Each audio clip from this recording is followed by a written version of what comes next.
அஸ்ஸலாமு அலைக்கும். Hi friends, எல்லோரும் எப்படி இருக்கீங்க? சேஃபாக நலமாக இருப்பீங்க அப்படின்னு நம்புகிறேன். அல்ஹம்துலில்லாஹ் நாங்களும் நல்லாயிருக்கோம். அந்தமான் கொண்டு போகிறதுக்கு பேக்கிங் எப்போலேருந்து ஆரம்பித்தேன், என்னென்ன கொண்டு போனோம். நான் ஷார்ட்ஸில் காட்டினதை பார்த்துட்டு நிறைய பேர் நிறைய டவுட் கேட்டு கமெண்ட் பண்ணியிருந்தீங்க. அது எல்லாத்தையும் கிளியர் பண்ணி இந்த வீடியோவில் டீட்டெயிலாக அப்லோட் பண்ணியிருக்கேன். கண்டிப்பாக இந்த வீடியோ உங்களுக்கு யூஸ்ஃபுல்லாக இன்ட்ரெஸ்டிங்காக இருக்கும் அப்படின்னு நம்புகிறேன். நீங்கள் இப்போ தான் ஃபஸ்ட் டைம் பார்க்குறீங்கன்னா வீடியோ பார்த்துட்டு பிடிச்சிருந்தா மட்டும் ரோஸ் பெட்டல் சப்ஸ்கிரைப் பண்ணி எனக்கும் சப்போர்ட் பண்ணுங்கள். Welcome to rose petals.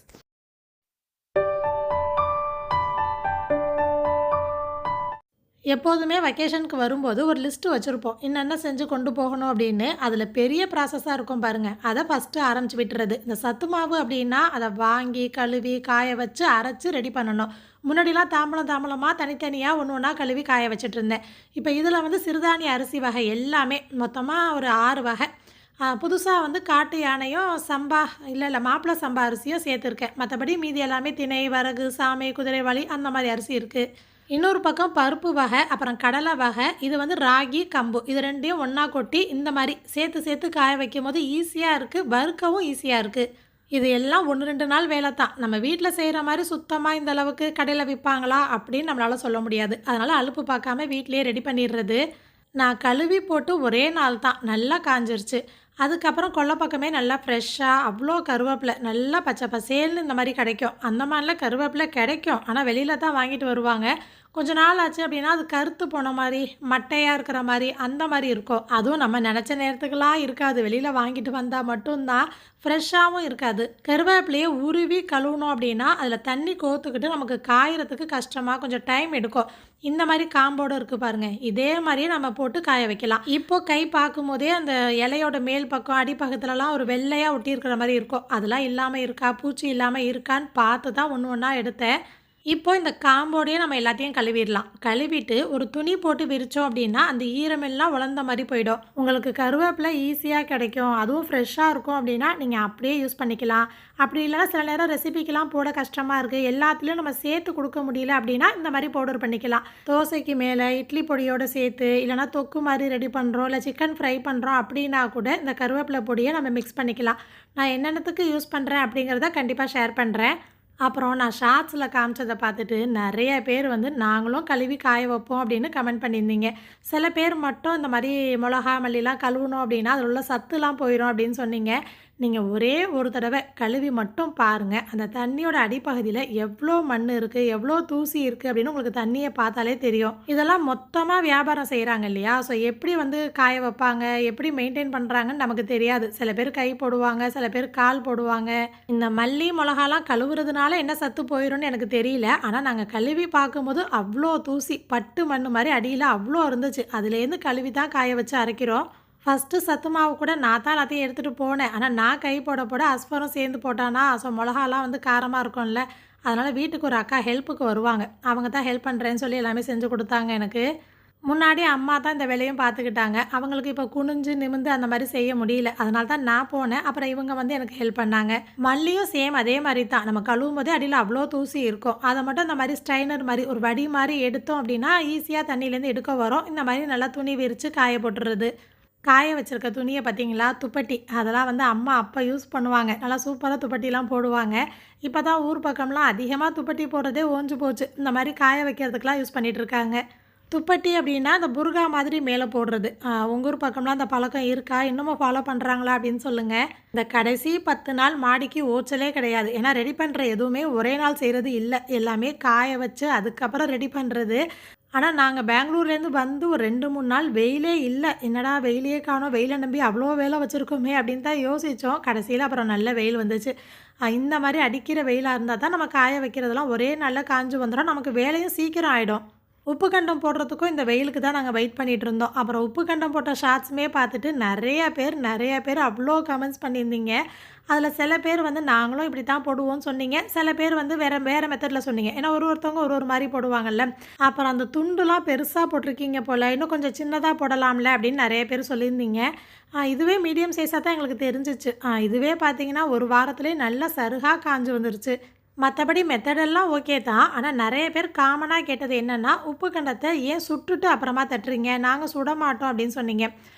சுட்டுட்டு தட்டும்போது நம்ம தட்டுறதுக்கு ஈஸியாக இருக்கும். உப்பு கண்டமும் நல்லா வாசமாக இருக்கும்.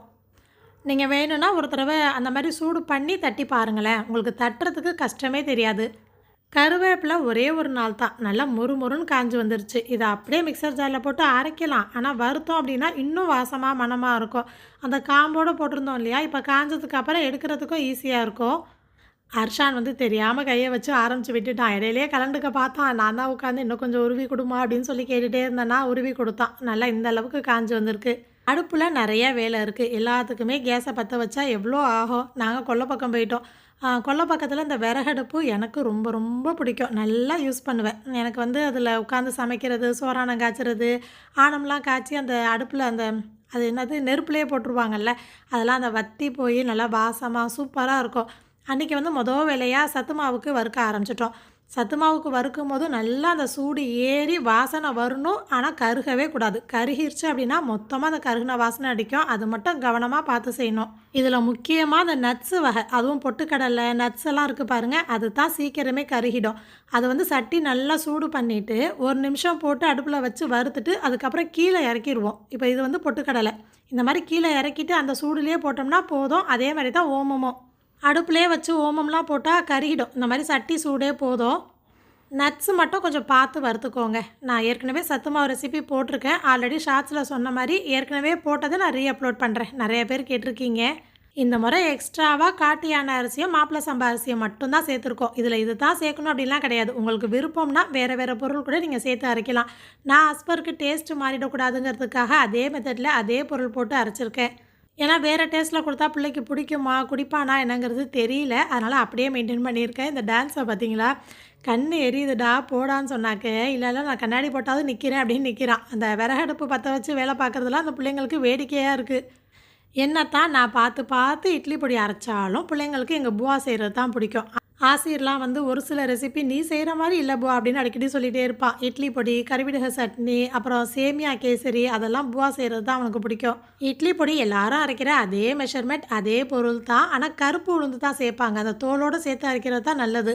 அடுத்தது கருவேப்பிலையை ஏற்றி விட்டுட்டேன். கருவேப்பிலையே நம்ம கழுவி இதே மாதிரியே வறுக்கலாம். அது டைம் எடுக்கும், ரொம்ப நேரம் ஆகும் அந்த ஈரம் போய் மொறுமொறுன்னு ஆறதுக்கு.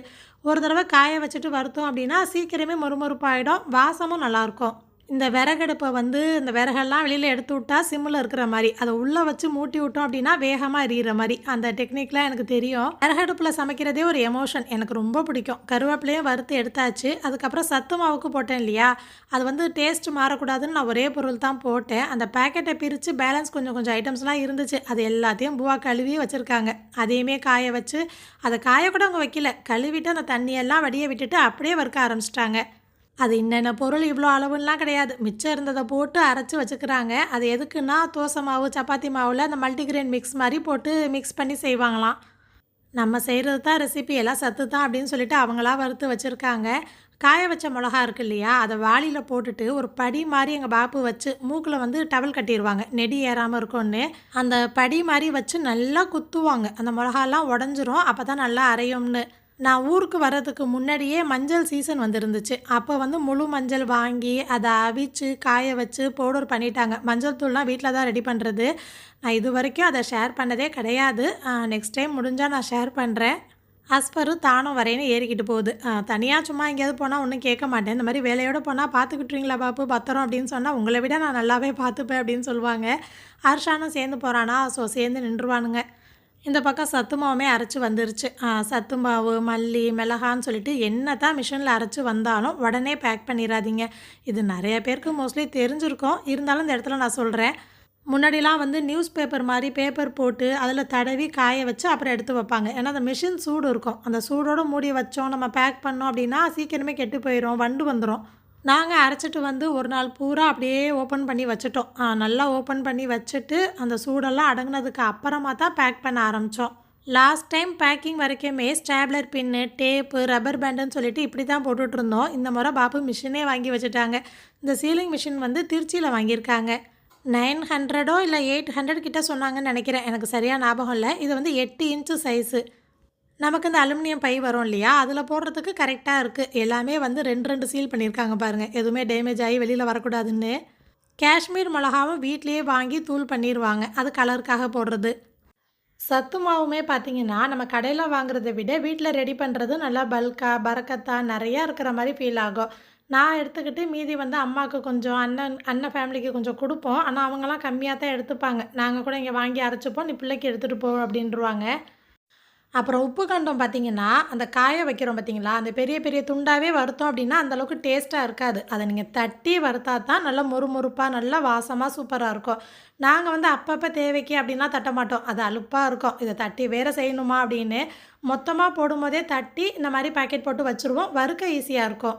என்னத்தான் பார்த்து பார்த்து பேக்கிங் பண்ணாலும் கடைசியில ஏதாச்சும் மறந்துருவோங்கிற மாரி கருவாடு மறந்துட்டேன். முருங்கைக்கீரைய பொடி பண்ணுறதும் மறந்துட்டேன். எனக்கு கருவாடு ரொம்ப பிடிக்கும். அந்த துண்டு கருவாடு தான் விரும்பி சாப்பிடுவேன். சுத்தமா மறந்துட்டேன். அப்புறம் கருவேப்பில வறுத்து வச்சிருந்தேன் இல்லையா? அதையுமே மிக்ஸர் ஜார்ல போட்டு நல்லா அரைச்சுட்டு இந்த மாரி சலிச்சு எடுத்துட்டேன். லைட்டா அந்த கடைசியில தூள் மாரி இருந்துச்சு. மீதி எல்லாமே நைஸா நல்லா பவுடரா அரைஞ்சிருச்சு. கலருமே சூப்பரா, வாசமும் நல்லா இருந்துச்சு. இத வந்து நம்ம சிக்கன் ஃப்ரைக்கு, நான் சொன்ன மாரி தோசைக்கு மேல எப்படியோ ஏதோ ஒண்ணு உள்ள போனா சரி, அதுக்காக அரைச்சு வச்சிருக்கேன். பிள்ளைங்களுக்குமே எப்படியாவது குடுக்கணும் இன்ஷா அல்லாஹ். இது வந்து என்னுடைய ரொம்ப நாள் ஆசை. ஆனா ஒரு டவுட்டோட தான் ஆரம்பிச்சேன்.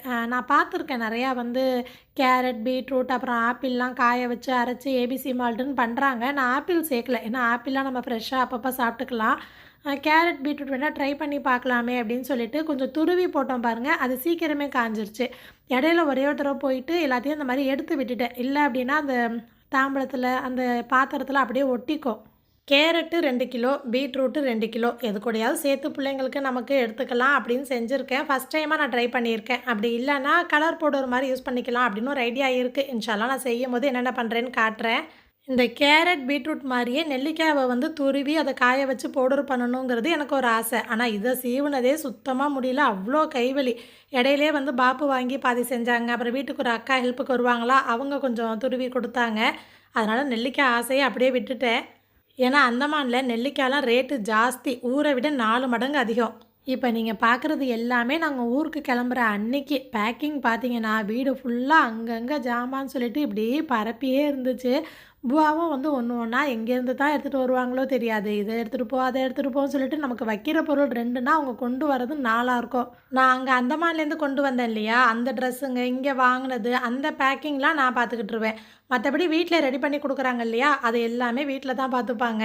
இப்போ எல்லாத்தையும் எடுத்து குடுத்து, என்னையே பேக் பண்ண சொன்னாங்கன்னா, இவ்ளோலாம் நான் எடுத்து வைக்கவே மாட்டேன். இதில பாதி வச்சுட்டு எனக்கு போதும்னு சொல்லிருவேன். அதனால என்ன விடமாட்டாங்க. அவங்களே பேக் பண்ணிருவாங்க. அது என்னமோ பேரண்ட்ஸ் ஆயிட்டோம் அப்டின்னா, போதும் போதும்னா மேல வைக்கணும் வைக்கணும்னு தோணும் போல இருக்கு. என் பிள்ளைங்களுக்கும் அப்படிதான். சாப்பாடு போதும்னு சொன்னா தான் 2 கரண்டி எக்ஸ்ட்ரா வைப்பேன். அன்னைக்கு பிள்ளைங்களெல்லாம் வெளியில அழைச்சிட்டு போயிட்டு வரும்போது ஷவர்மா வாங்கிட்டு வந்திருந்தாங்க அண்ணன். எனக்கு ஷவர்மானா ரொம்ப பிடிக்கும். இந்த பீஸா, பர்கர் விட ஷவர்மா ரொம்ப பிடிக்கும். ஹெல்த்தி இல்ல தான். ஆனா சாப்பிட ரொம்ப பிடிக்கும். கேழ்வரகு மாவுலாம் வீட்டுக்குன்னு அரைச்சு வச்சிருந்தது. நான் வேணாம்மா அந்த மாவுலாம் அங்க கிடைக்கும்னு சொல்றேன். இது நானே அரைச்சிருக்கேன். நல்லா வாசமா இருக்கும், மணக்கும் எடுத்துட்டு போன்னு அதுவுமே ஒரு பாக்கெட் வச்சிருக்காங்க. முன்னாடிலாம் இடியாப்ப மாவு கடையில பச்சரிசி வாங்கி, அத கழுவி, இடிச்சு, அத தான் வறுத்து நாங்க ரெடி பண்றது.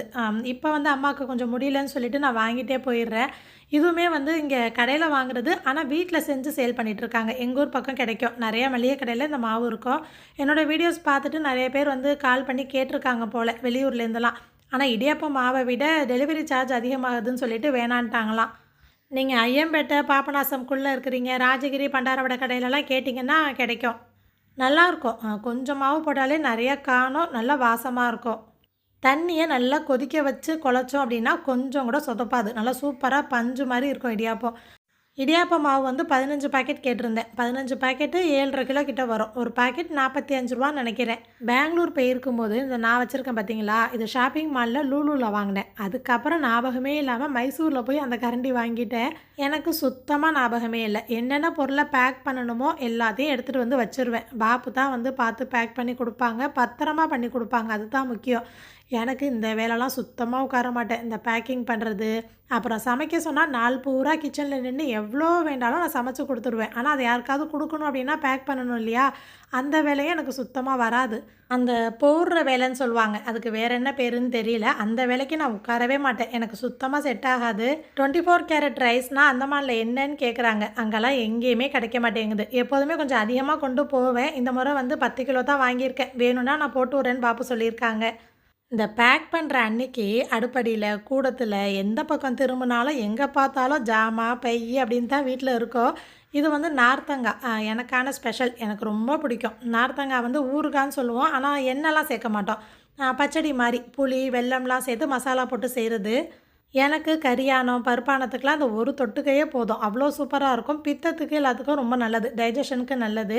அன்னைக்கு தான் அண்ணன் ஃபேமிலியா பெங்களூர் கிளம்புனாங்க இல்லையா? ஸோ எனக்கு, அவங்களுக்கு 2 பேருக்கும் சேர்த்து தான் போட்டிருக்கோம். இங்கே வீட்ல நான் மட்டும் தான் சாப்பிடுவேன். பிள்ளைங்க இவங்கலாம் தொடவே மாட்டாங்க. நல்லதா போச்சுன்னு சொல்லி எனக்கு மட்டும் வச்சுக்குவேன். அந்த நார்த்தங்காய் ஊறுகாய், பச்சடி கூட எப்படி போடுறதுன்னு நம்ம ஷார்ட்ஸ்லேயே இருக்குது. வேணும்னா சொல்லுங்கள், அதையும் அப்லோட் பண்ணுறேன். அப்படி இல்லைனா செக் பண்ணி பாருங்கள். அப்புறம் வாங்கின திங்ஸ் எல்லாத்தையும் அந்த பெரிய பாக்ஸ் ஒன்று டிமார்ட்டில் வாங்கினேன் இல்லையா, அதில் வச்சு அதுக்கு மேலே அந்த ஃபோம் தெர்மோகோல் மாதிரி வச்சு அந்த பாக்ஸ்க்கு எந்த டேமேஜும் ஆயிடக்கூடாதும் ரொம்ப பார்த்து பார்த்து பாப்பு வந்து பேக் பண்ணாங்க. அந்த டைம் வந்து நான் வீட்டில் இல்லை, கொஞ்சம் ஸ்நாக்ஸ் வாங்குறதுக்காக வெளியில் போயிட்டேன். இன்ஷால்லா நான் அந்தமான் போயிட்டு என்னென்ன வாங்கியிருக்கேன் அப்படிங்கிறத உங்களுக்கு ஓப்பன் பண்ணி காட்டுறேன். அதே மாதிரி கொண்டு போகிற அந்த மசாலா ஜாமான் எல்லாத்தையும் எங்கே வைப்பேன், எப்படி ஸ்டோர் பண்ணுவேன் அப்படிங்கிறதையும் நான் டீட்டெயிலாக சொல்கிறேன். அப்புறம் இட்லி பொடி வறுத்து வச்சுருந்தாங்க, அதையுமே பேக் பண்ணிவிட்டு நார்த்தங்காவும் எடுத்தாச்சு. இந்த மாதிரி ஒரு சில பொருள்லாம் கையிலே கொண்டு போயிடுவேன், கண்டெய்னரில் போட மாட்டேன். கடைசி வரைக்கும் அந்த பேக் பண்ணி சீல் பண்ணிகிட்டே தான் நின்றுட்டு இருந்தாங்க. ஒன்று ஒன்றா அந்த திங்ஸ் வந்து வந்துக்கிட்டே இருந்துச்சு. இதை எடுத்துகிட்டு போகணும், அதை எடுத்துகிட்டு போகணும் அப்படிங்கிற மாதிரி ஞாபகம் வர வர ஒன்று ஒன்றா பேக் பண்ணிகிட்டே இருந்தோம். அன்றைக்கின்னு பார்த்து கரெக்டாக என்னுடைய ஃப்ரெண்டுமே வந்து எனக்கு ஒரு சென்ட் ஆஃப் ட்ரீட்டு மாதிரி அனுப்பியிருந்தா. அன்றைக்கி வந்து இவ்வளோ ஐட்டம்ஸ் அனுப்புவா அப்படிங்கிறத எதிர்பார்க்கவே இல்லை. ஒரு ஒரு துண்டு டேஸ்ட்டு பார்த்ததே வயிறு நிறைஞ்சிருச்சு. எல்லாமே செம சூப்பராக இருந்துச்சு. அப்புறம் நான் ஷார்ட்ஸில் டீட்டெயில் அப்புறம் கான்டாக்ட் டீட்டெயிலாம் கொடுத்துருக்கேன் இல்லையா, நீங்கள் இந்த ஏரியாக்குள்ளே ஐஎம்பேட்டை டு பாபநாசம்குள்ளே இருக்கிறீங்க அப்படின்னா எனக்காக ஒரே ஒரு தடவை வாங்கி பாருங்கள். இந்த கேரட்டும் பீட்ரூட்டும் இன்னும் 1-2 நாள் காஞ்சா நல்லாயிருக்கும். கொஞ்சம் அந்த ஈரப்பதம் இருக்கிற மாதிரி இருந்துச்சு, நல்லா காயில் அந்த மொறுங்கிற மாதிரி காயில். இப்போ அரையுமானும் தெரியல. சரி போட்டு அரைச்சி பார்க்கலாம் அப்படின்னு தான் டெஸ்ட் பண்ணி பார்த்தோம். ஃபஸ்ட்டு பூவா வந்து இந்த புல்லட் ஜார் நான் வாங்கியிருக்கேன், சூப்பராக அரைக்கும் அப்படின்னு அரை அப்படின்னாங்க. போட்டு பார்த்தா அதுலேயுமே குறப்பாக தான் வந்துச்சு. நான் சொன்னேன், இதுக்கு பிரீத்தி மிக்ஸி ஜாரு எவ்வளவோ தேவலாம், நம்ம அதிலே அரைச்சிடலான்னு சொல்லிட்டு என் தங்கச்சி தான் அரைச்சி கொடுத்துட்ருந்தா. கொடுங்கக்கா நான் அரைச்சி கொடுக்குறேன் அப்படின்னு. அன்றைக்கி ஹாலாவும் வீட்டில் தான் இருந்தாங்க. ஆனால் இந்த ஜாரை விட மிக்சர் ஜாரே நல்லா அரைச்சிச்சு. கொஞ்சம் ஈரப்பதமாக இருக்குது இல்லையா, அதனால் ஃபைன் பவுடராக அரையலை. கொஞ்சம் குறப்பாக அந்த டீ தூள் மாதிரி தான் இருந்துச்சு. சரி வேணும்னா போய் நான் அந்தமானில் அரைச்சிக்கிறேன், ஏன்னா இப்போ கொண்டு போய் ஆகணுமே, இதுக்கப்புறம் காய வைக்க முடியாது, அங்கே போய் நான் பார்த்துக்கிறேன்னு சொல்லிட்டு குறப்பாக அரைச்சே எடுத்துக்கிட்டேன். கேரட் கலரை விட பீட்ரூட் கலர் செம்ம சூப்பராக இருந்துச்சு. இன்னும் கொஞ்சம் ஃபைன் பவுடராக அரைச்சிட்டு நம்ம வேஃபில், பேன் கேக்கு இந்த மாதிரிலாம் பண்ணுறேன் இல்லையா, அதிலலாம் ஒரு ஸ்பூன் போட்டு பிள்ளைங்களுக்கு செஞ்சு கொடுக்கலாம்.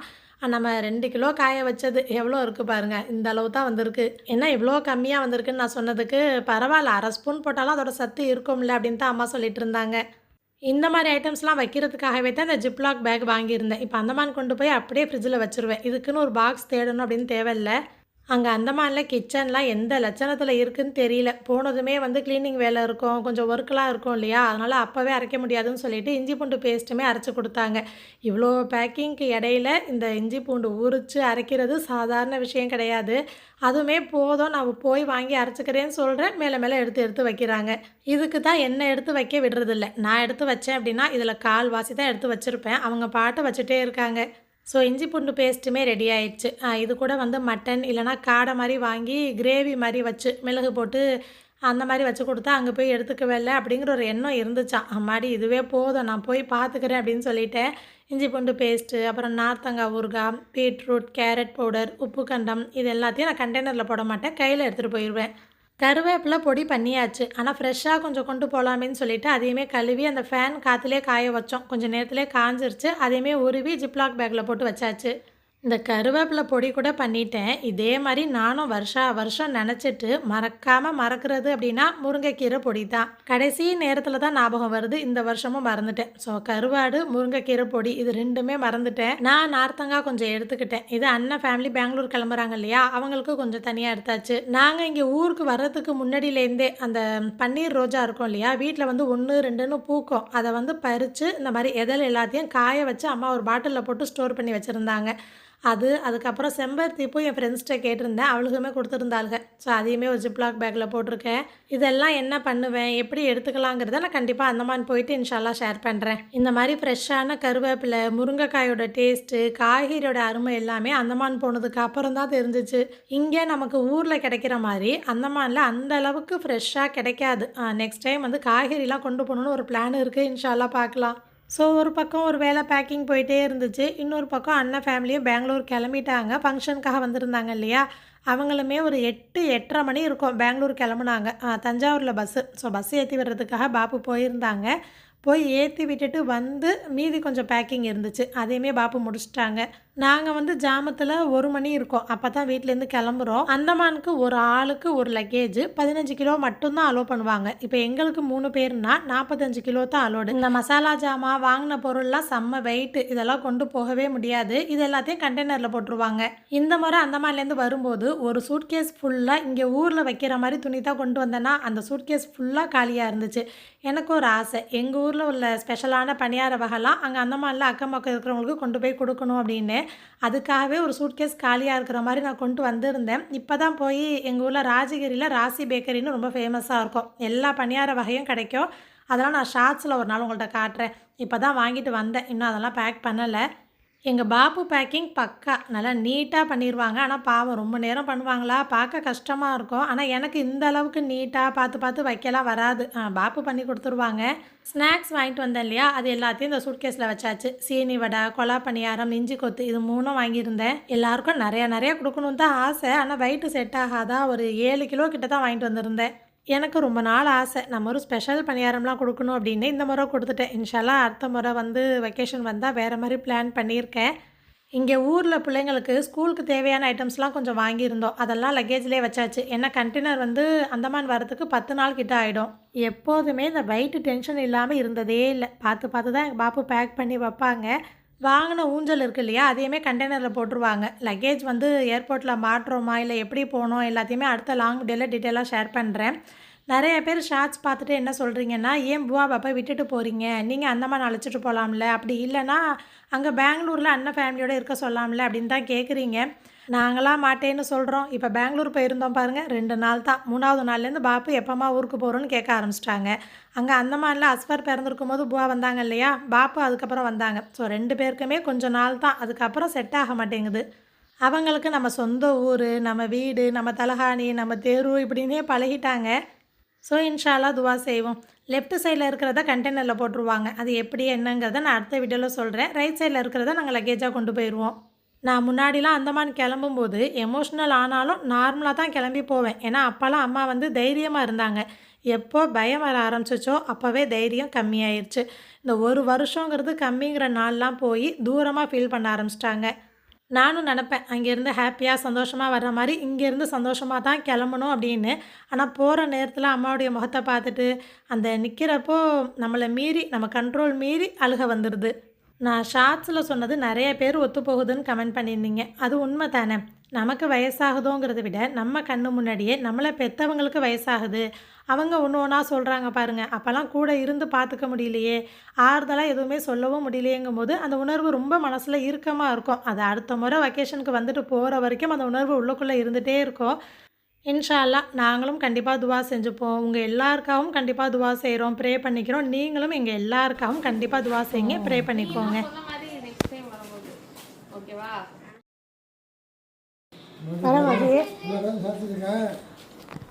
பாய் சொல்லு.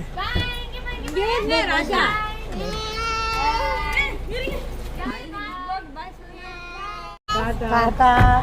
வரம்மா, வரேன், போயிட்டு வரேன். சரிங்க, விளையாண்டே காவல்.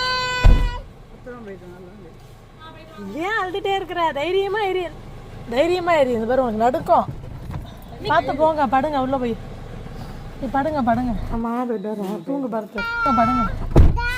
ஸோ அவ்வளோதான். இந்த 2 மாதம் நாள் எப்படி ஓடுச்சுனே தெரியல. அடுத்த வெக்கேஷனில் நம்ம வீடு, புவா, பாப்பு எல்லோரும் இன்ஷா அல்லாஹ் பார்க்கலாம்.